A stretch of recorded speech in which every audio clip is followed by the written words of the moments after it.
Assalamualaikum warahmatullahi wabarakatuh. Oke bosku, di video kali ini kita akan membahas Ragnar Oratmangun, Elkan Bagot, dan Chirus Margono tak dipanggil, Stefano Lillipali comeback Timnas Indonesia. Sebelum itu yang baru bergabung bisa dukung dulu channel ini dengan cara subscribe, like, komen, dan share. Terima kasih yang sudah subscribe. Di video kali ini kita akan membahas video yang beredar. Elkan Bagot dan Ragnar Oratmangun tak masuk skuad Garuda lawan China dan Jepang. Fans Timnas Indonesia dibuat kaget setelah nama-nama seperti Elkan Bagot dan Ragnar Oratmangun gak masuk dalam daftar pemain yang dipanggil pelatih Patrick Kluivert buat dua laga penting lawan China dan Jepang. Timnas dijadwalkan bakal main dua pertandingan terakhir di grup C kualifikasi Piala Dunia 2026 zona Asia. Laga pertama lawan China di Gelora Bung Karno, Jakarta, tanggal 5 Juni tahun 2025. Setelah itu, giliran Jepang yang bakal jadi lawan di Panasonic Stadium, Osaka, tanggal 10 Juni tahun 2025. Dua laga ini penting banget buat Garuda. Tim asuhan Kluivert masih di peringkat keempat dengan 9 poin dari 8 laga, 2 menang, 3 imbang, 3 kalah. Jadi, Indonesia wajib dapat hasil maksimal kalau mau tetap punya harapan lolos ke Piala Dunia. Nah, buat hadapi dua laga ini, Kluivert udah ngumumin 32 nama pemain terbaiknya. Pengumuman ini muncul di akun Instagram resmi Timnas Indonesia, Minggu pagi, tanggal 18 Mei tahun 2025. Salah satu yang jadi sorotan adalah kembalinya Stefano Lillipali. Pemain Borneo FC itu akhirnya dapat panggilan lagi setelah lama absen.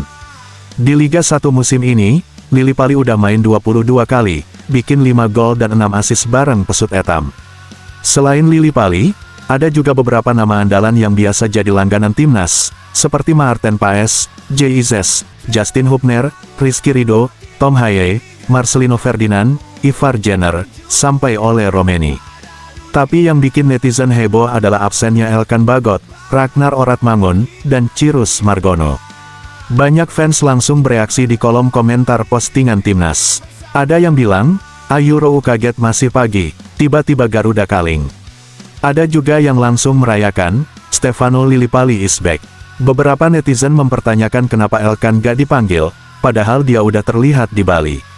Elkan sebelumnya memang sempat nolak panggilan buat laga lawan Australia dan Bahrain, karena pengen fokus bela Blackpool FC. Tapi sekarang dia udah di Indonesia, dan tetap gak dipanggil. Fans jadi bertanya-tanya, ini masalahnya sama siapa sih? Ragnar juga bikin fans bingung. Padahal di laga-laga sebelumnya dia sempat tampil cukup rutin, tapi kali ini namanya gak masuk. Kabarnya sih, Ragnar lagi sakit. Sementara soal Chirus, netizen bilang mungkin karena dia masih kurang pengalaman. Yang pasti, para pemain yang udah dipanggil bakal mulai pemusatan latihan di Bali mulai tanggal 26 Mei tahun 2025. Kita tunggu aja kejutan-kejutan lain dari Patrick Kluivert. Menurut kamu, siapa yang paling pantas gantiin Elkan dan Ragnar? Tidak dipanggil, Chirus Margono, Elkan Bagot, Ragnar Oratmangun, cedera, sakit. Comebacknya Stefano Lillipali ke Timnas. Masih tajam meski usia 35, siap tempur lawan Jepang dan China. Stefano Lillipali kembali mengejutkan publik sepak bola tanah air.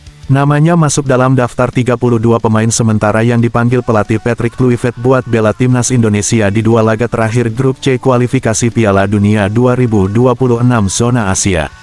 Pagi-pagi di tanggal 18 Mei tahun 2025, akun resmi Timnas Indonesia ngumumin daftar pemain yang bakal main lawan China tanggal 5 Juni dan Jepang tanggal 10 Juni. Nah, nama Lillipali nongol bareng para penyerang lainnya. Comebacknya gelandang serang milik Borneo FC ini langsung bikin banyak yang penasaran, Euro lagi on fire kah? Di usianya yang udah 35 tahun, Lillipali ternyata belum kehilangan magisnya. Bareng Borneo FC Samarinda di BRI Liga 1 musim ini, dia masih jadi pemain kunci di lini tengah. Dari 22 pertandingan, dia udah main 1516 menit, nyumbang 5 gol dan 4 assist. Walaupun secara angka menurun dibanding musim sebelumnya, 11 gol, 15 assist, tapi konsistensinya sebagai starter nggak berubah. Cuma satu kali aja dia duduk di bangku cadangan Euro, waktu lawan PSM Makassar. Salah satu momen terbaiknya musim ini terjadi tanggal 10 Mei tahun 2025. Abis absen 2 bulan gara-gara cedera, Lillipali langsung comeback dan jadi pahlawan kemenangan Borneo atas Madura United dengan skor 3-2. Padahal, waktu itu timnya cuma main dengan 10 orang di Stadion Gelora Bangkalan. Flashback ke awal tahun, tepatnya tanggal 19 Januari tahun 2025, Lillipali juga sempat bikin brace plus 1 assist waktu Borneo menang 3-1 lawan Arema FC di Stadion Batakan. Serangan, umpan tajam, dan visinya masih oke banget meski usia nggak muda lagi. Terakhir kali Lillipali main buat timnas itu di laga uji coba lawan Turkmenistan, tanggal 8 September tahun 2023. Di pertandingan itu, dia masuk dari bangku cadangan dan langsung kasih assist buat gol Egy Maulana Fikri. Total sejauh ini, Lillipali udah kumpulin 35 caps dengan 7 gol dan 6 assist buat timnas Euro, baik di level U23 maupun senior. Karirnya bareng Garuda cukup panjang, termasuk momen ikonik di Piala AFF 2016, pas dia cetak gol penting lawan Singapura dan Vietnam. Tapi sejak era Sintayong, namanya makin jarang muncul di skuad. Salah satu alasannya sih katanya soal stamina. Bahkan, performa gemilangnya di BRI Liga 1 musim 2023/2024 pun gak bikin dia dipanggil ke Piala Asia 2023, yang sempat menuai pro kontra. Sekarang di era pelatih Patrick Kluivert, Lillipali dapat kesempatan buat nunjukin kalau dia masih layak pakai seragam merah putih. Apalagi dengan absennya Ragnar Oratmangun karena sakit, Lillipali punya peluang besar rebut posisi gelandang serang atau sayap kiri, bersaing sama Ole Romeni, Rafael Struijk, dan Marcelino Ferdinand. Jangan lupa Sare biar makin banyak yang tahu, Lillipali balik lagi bela merah putih. Oke, itulah sekilas video dari admin, semoga bermanfaat membantu perkembangan sepak bola Indonesia di kancah internasional. Wassalamualaikum warahmatullahi wabarakatuh.